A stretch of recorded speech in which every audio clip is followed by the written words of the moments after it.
Hello, and welcome to another episode of TacoBytes, your daily bite of Degen, episode number 476. We hope that you are liking this double camera stuff because we think it is hilarious.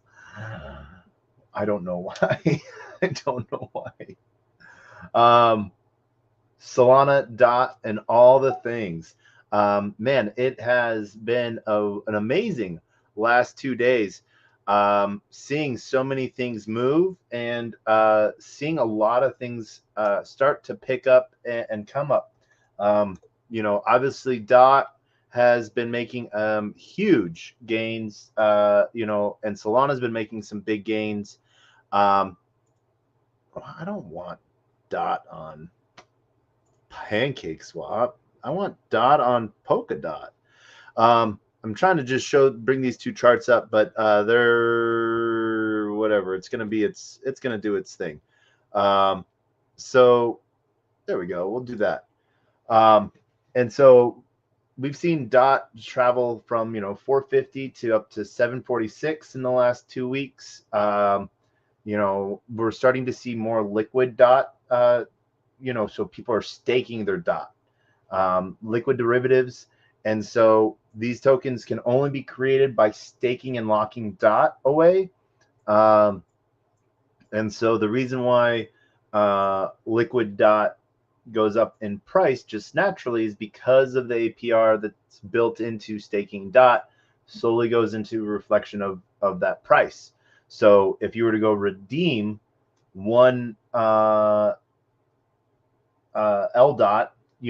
after a while you might pull out 1.2 DOT. And so there's that cool little piece there. It's almost like a saving token that in and of itself just naturally increases in value just by holding it. And so liquids are doing some really cool stuff within the Polkadot ecosystem. One of the really crazy things now too is that we're starting to see price action within StellaSwap for Solana. Why are we seeing Solana on Moonbeam? Did some degen have something to do with that? Is that something that I may or may not have had a hand in doing? I don't know. I can't tell that. But I can tell you that we've been working hard for this for a second, and so to really see it come out and to really see it come to fruition makes me really happy, just as a degen does. Now there's been a lot of cool stuff that has been happening today, that we've seen. We've seen a lot of movement within the Solana ecosystem. You would naturally think that tokens that just got airdropped would actually get dumped on in price, but we've actually seen, stability in price and price go up. And some of that has to do with Coinbase.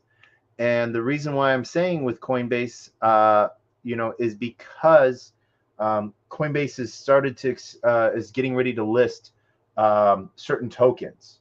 Number one being Orca. They just turned on deposits for Orca within Coinbase. Bonk just got. Let me double check to see if they've turned it on yet. But Bonk as well is about to. Let's see here. Bonk, bonkity bonk, bonk, bonk. So not yet turned on in the app. The way I was told that outside of some of the team mentions and stuff like that, the way that I have seen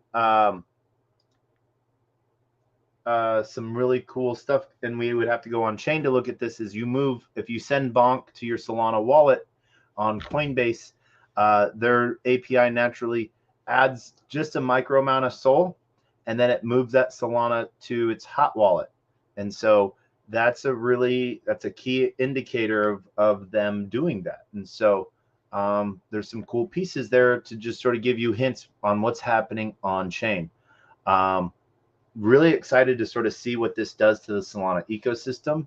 And this is going to be a reminder of what happened last time. All of those tokens that Coinbase sort of did learn and earns on, what did we see happen to them? Well, every mom and pop was shown those tokens, and they thought, hey, that must be a good thing. Let's buy it. So they did. We saw avalanche around, over, I just made a post on, a screenshot from history of prices. Doge was at 25 cents. Avalanche was at like 85. ETH was at like 4,200. There was some good pieces there. And we saw some really good price action. What else did we see here? Where did that go? Let's go look at that. But we saw some really big uptick movements in it. And so now we're going to be seeing the same with games. Yeah. So a moment in history. Bitcoin was 62,000. Ethereum was 4,500. BNB was 604. Tether was $1. Solana was $222. Cardano $2. XRP was $1.16. Polkadot was $44. Doge was 25 cents. SHIB was zero on this market because, but it had a market. It had over $3.4 billion in volume. One of my favorites that I got utterly destroyed on, made so much money and fed the machine and got so hurt on. Terra still hadn't skyrocketed yet. It was at 47.23. Avalanche was at 81.72. Litecoin was at $245. Chainlink was at 32, double of where it's at right now. Bitcoin was wrap Bitcoin was 62.6. Algorand was at 225, and Uniswap's token was at 24.05. So Bitcoin Cash was at 649. And volume was $7.2 billion. Algorand had $1.5 billion in volume.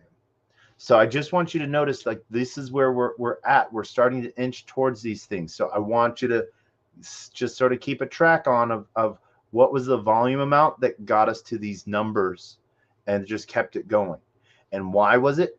All of these tokens were tokens that were being listed by Coinbase and Crypto.com in their learn and earns. So they were promoting them as deals. They had extra ones so that they could give them away, because that's how they got people to use their site. And that's what we've seen with these airdrops recently. We just saw the Jito airdrop yesterday. And, I will be 100% honest. I was a little disappointed that I did not get my airdrop. I thought I was supposed to get one. I participated in Jito, but obviously I didn't meet the qualifications. And so I was a little bummed about that.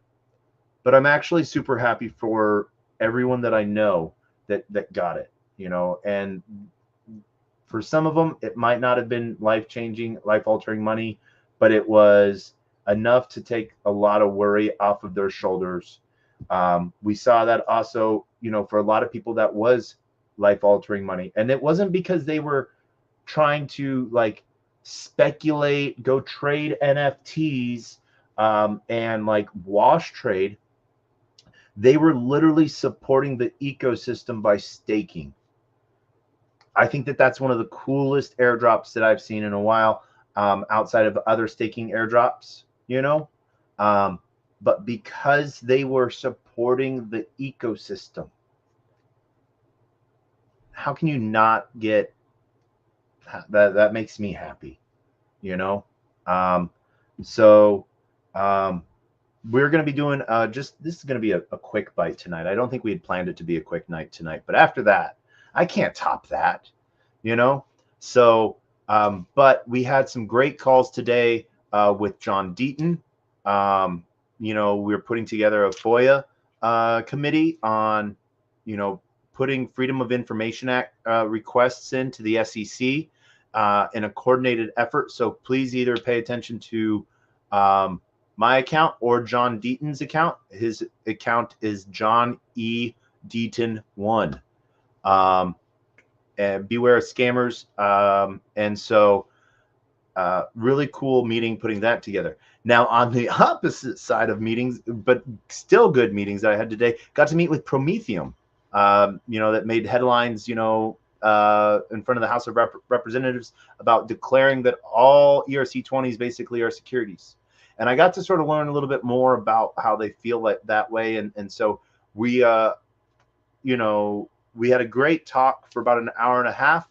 Had a conversation last week with Aaron Kaplan himself, and then this week with their BD team a little bit, to actually have them on the show. So they're like, well, let's see what other shows you've done that are like us. So, I've had, John Deaton on the show, so I sent him that. I had Matthew Tuttle who created the Inverse Kramer, and other ETFs on the show, and a few other, TradeFi or TradFi individuals on the show. So, shoot my shot. Another really cool call that it was one of the most nervous calls I had today. But I got to shoot my shot with Vibhu. So with Drip. Drip gives out free NFTs on Solana. If you need a Drip code, if you want free NFTs sent to you daily, you don't got to pay anything. You don't got to stake anything. You got to just sign up and click subscribe, and you'll get these from artists, because it's the idea of getting out into the hands of everyone. How do you get people to learn about you? How do you bring, why is, Monet valuable? Because everyone knows the name Monet.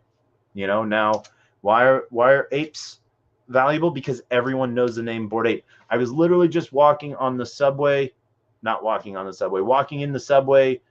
other day in the tunnels, and there was like an huge Adidas shoe ad with a Bored Ape on it, and I'm like, yeah, we're back. We are back, baby. And so this was an amazing day of calls. Got to talk to some amazing people. And for those watching the video, I totally apologize for my super blue tongue. That is just it is distracting me. So I ate an entire bag of Takis because it is the food of champions. No, it is not. That blue stuff in there is just, I do not know what it's doing to my insides, but it tastes so good. So good. So with that, it is going to be a quick bite tonight. I want to thank everyone. Words of wisdom and the best, worst, knock joke on the face of the planet. For those, quick shout out to everyone joining us on LinkedIn, YouTube channel 1, YouTube channel 2, Twitch, Twitter, Unlonely, Kick, and Rumble, and then joining us on Twitter Space. I see you, KS. Thank you. But a closed mouth cannot be fed, and you cannot feed a closed mouth. Meaning, if no one knows you're looking for opportunity can never come a knocking. If opportunity does come a knocking, it's just going to keep on walking. And with that, love to Liam. And knock. Who's there?